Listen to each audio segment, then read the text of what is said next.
coincidence between what happened in Vegas and a shooting on Detroit's west side. Neighbors say they were talking about the tragedy when a man was gunned down right in front of them as he was letting his dogs out.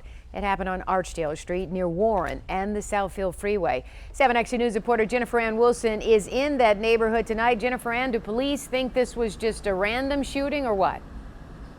You know, at this point, police are still investigating. They're looking for clues. I spoke with a couple of investigators when I first arrived. You said they were canvassing again, hoping to get more information. They're hoping from video, a couple of cameras on one home, but so far they're coming up empty. Now, I also spoke to family and friends. They've been gathering at the Archdale home just behind me, a home. They say the 27-year-old man named Jabril moved in just a couple of months ago. I also got a chance to talk with a number of his new neighbors, several of whom heard those gunshots late last night.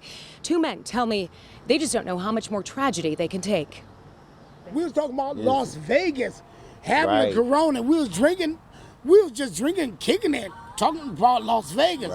And I heard about 10, 7 shots. But I thought, by being so close, the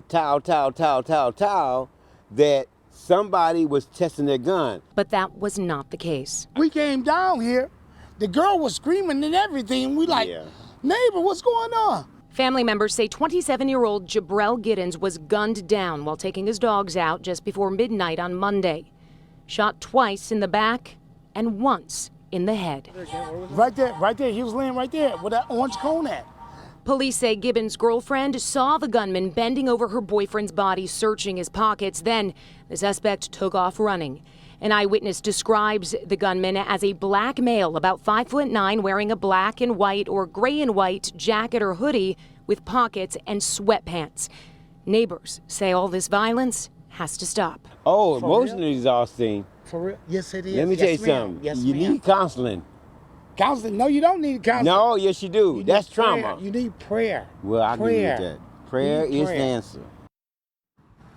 Well, a lot of prayer happening tonight from family members for Jabril. They say they're holding a 7:30 p.m. vigil tonight. They're inviting the community to come out. They're hoping that you all can help them find the man who killed their 27-year-old friend, son, brother, and a boyfriend. I'm Jennifer Ann Wilson reporting on Detroit's West Side.